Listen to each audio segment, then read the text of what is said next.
一隻足日嘅大扇雞，我哋今日嚟做佢。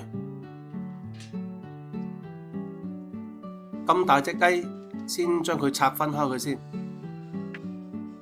嗰啲髀啊、翼啊，將佢先拆出嚟。出力，出力，得咗。個雞胸肉留返起佢，遲啲攞嚟燉湯。而呢對大雞髀就相當好肉啦，我就決定將佢同對雞翼一齊攞嚟生炆，加埋啲蠔豉同靚花菇，呢煲一定鍋味咯。蠔豉我哋洗乾淨之後，俾啲薑蔥水擺落個煲度先蒸一蒸佢先。而趁呢個時候，我哋把雞髀同雞翼再認真咁清洗乾淨佢。隻雞好足日，皮都有2層，一定要清洗乾淨。炆雞必備嘅薑粒、蒜頭、紅葱頭。炆雞3兄弟啊，一個都不能少。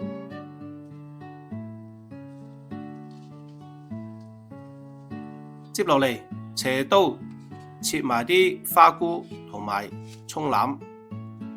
炆好之後，我發現啲花菇好好食，放少咗。如果你鍾意食嘅話，記得放多啲。開始斬雞啦！喺斬雞腳嗰陣時，我就發現落刀啲雞骨好硬，斬到雞翼，我發現仲會斬出啲碎骨添。睇嚟把刀唔係好頂使，於是乎我決定雞髀我哋起肉。咁樣一嚟唔使咁傷刀，二嚟食起身啖啖肉，超級滿足。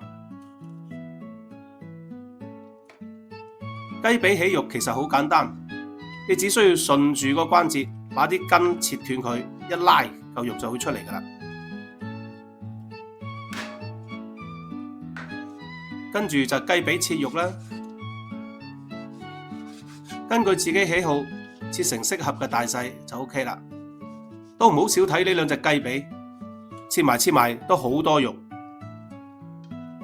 而2隻大雞腳都係留返嚟燉湯。接落嚟，我哋用生抽揸勻隻雞，醃佢先。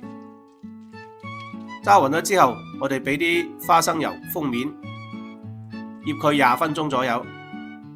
跟住蠔豉夠鐘，真係時間啱啱好。我哋用廚房紙把啲蠔豉索乾水佢，等間煎嗰陣時候就唔會彈嚟彈去啦。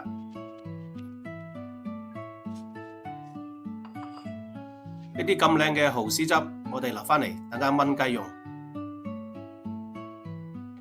開始煮嘢，首先我哋中細火把炆雞3兄弟爆香佢。一直要爆到香味溢出。OK， 跟住我哋撈起佢，啲油留返喺鑊底，然後較個細火，把蠔豉放落去煎一煎佢。用啲薑葱油煎過嘅蠔豉特別香。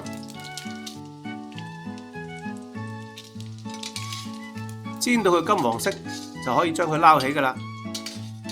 嗱，你哋睇下煎過嘅蠔豉幾鬼靚。好啦，跟住花菇，我哋亦都係中細火擺落去，同樣係要將佢煎一煎香。呢度係要擺幾粒砂糖落去，少少地幾粒就得㗎啦。我漏咗呢個鏡頭，同大家講聲 sorry。最後臨尾滴2滴花雕。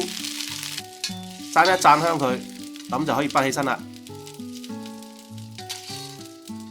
將佢同蠔豉擺埋一齊，然後放喺一邊備用。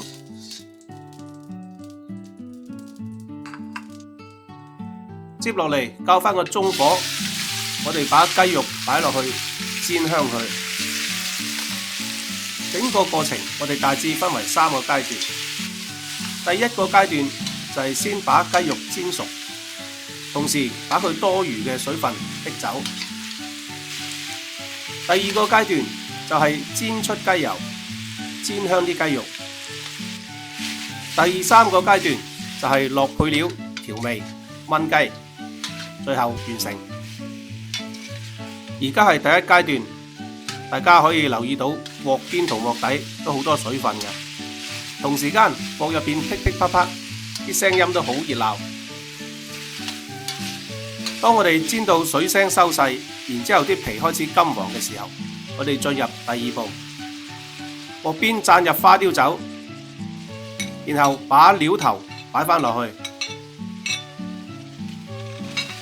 然後不斷翻炒，把料頭同酒嘅香味帶入去。呢陣時啲雞油同雞汁出嚟啦，好鬼香啊！跟住調味，首先係生抽，呢度仲要加多少少，唔係好夠。跟住蠔油1大湯匙咁上下，將佢撈勻。哇，好香啊，好香！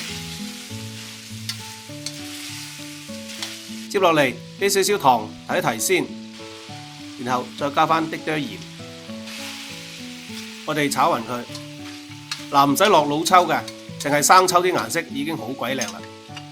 接落嚟把蠔豉同埋花菇擺埋入去，啲花菇嗦完汁之後好鬼好食噶。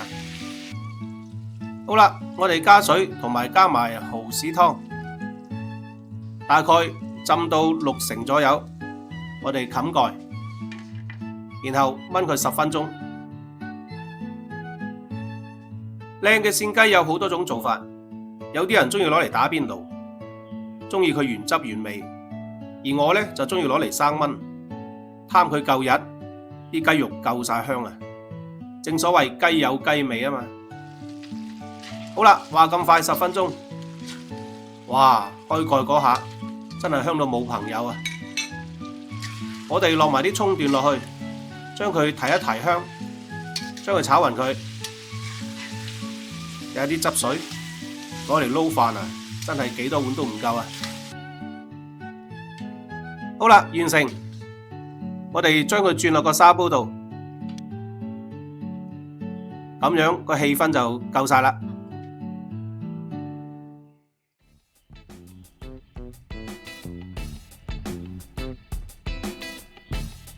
蠔豉炆扇雞，一味地道嘅經典粵菜。大家仲有咩喜歡嘅做法？歡迎評論區話我知。好啦，呢期視頻就到呢度，我哋下期再見，拜拜。